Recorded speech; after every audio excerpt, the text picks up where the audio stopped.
नमस्कार, मैं हूं मुमताज़ अहमद। बहुत से ऐसे निर्धन परिवार है वैश्य समाज में, तो ऐसे परिवारों के लिए आप लोगों के द्वारा क्या पहल की जाती है? ऐसा है कि हमारा संगठन ऐसे परिवारों को पहले चिन्हित करता है जो आर्थिक दृष्टि से पिछड़े हुए हैं।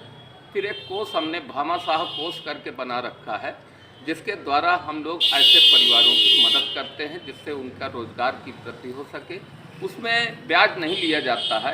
एक निश्चित अवधि के लिए एक निश्चित धनराशि उस परिवार को दे दी जाती है और उसको किस्तों में हम लोग वापस लेते हैं। इस तरीके उस परिवार का जीवन यापन भी बढ़ जाता है, उसका व्यवसाय भी बढ़ जाता है और प्रमुख रूप से वो समाज की धारा से भी जुड़ जाता है जो आर्थिक दृष्टि से पिछड़ा हुआ है। विनोद जी, आपके इस समाज में ऐसे बच्चे भी होंगे जो आगे शिक्षा लेना चाह रहे हैं, लेकिन उनके माता पिता के पास धन का अभाव है।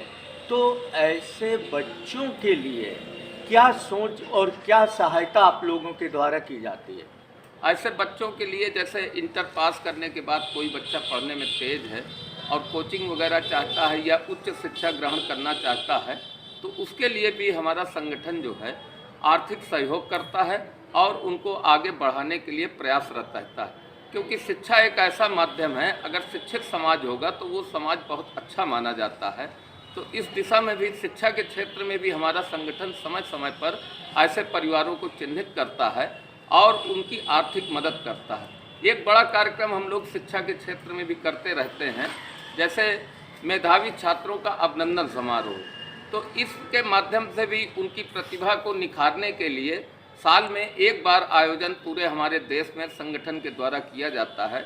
जो बच्चों ने शिक्षा के क्षेत्र में अग्रणी भूमिका निभाई है उनको एकत्रित करके और उनका उत्साहवर्धन करने के उद्देश्य से हम लोग प्रतिभा सम्मान समारोह करते हैं, जिसमें कि जनपद से लेकर के प्रदेश स्तर तक के जो प्रतिभावान छात्र होते हैं उनको सम्मानित करने का काम करते हैं और साथ ही उन परिवारों की जानकारी रखते हैं कि अगर आर्थिक दृष्टि से बच्चा आगे नहीं पढ़ने पा रहा है तो उनका आर्थिक सहयोग करके उनको शिक्षा के क्षेत्र में आगे बढ़ाने का प्रयास करते हैं।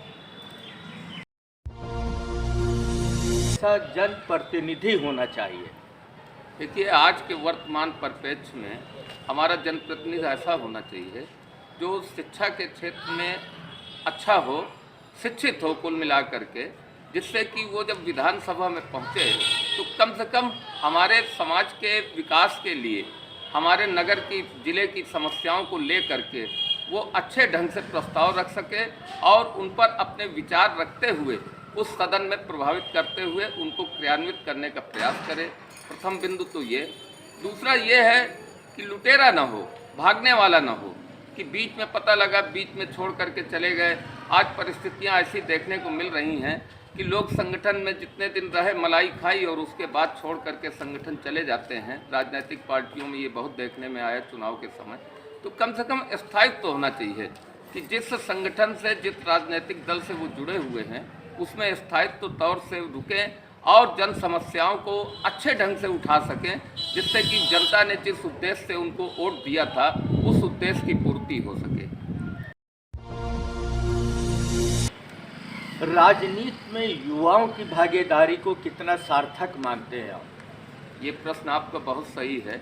आज युवा भटका हुआ है, अगर वो राजनीति से जुड़ जाएगा तो बहुत अच्छा संदेश समाज में जाएगा कि क्योंकि युवा में काम करने की क्षमता अधिक होती है, उसकी सोच अलग होती है। इसलिए हम तो सभी राजनीतिक दलों से एक मांग करते हैं, हमारा संगठन भी मांग करता रहा है समय समय पर, कि युवाओं की सहभागिता राजनीति में बहुत आवश्यक है। इसीलिए पूर्व में छात्र संघों के चुनाव वगैरह जो होते थे तो उसके पीछे उद्देश्य यही था कि छात्रों के बीच से युवा शक्ति आएगी राजनीति में तो निश्चित है कि इस देश का और समाज का कल्याण होगा। युवा भागीदारी राजनीति में बहुत आवश्यक है आज की परिप्रेक्ष्य में।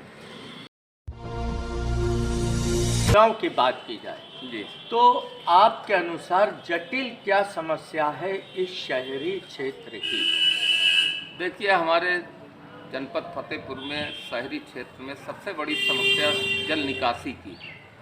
जब भी यहाँ कोई प्लान किया गया तो नियोजित ढंग से न करने के कारण जो है जल निकासी बहुत बड़ी समस्या है और ये बहुत दिनों से देखने को मिल रही है।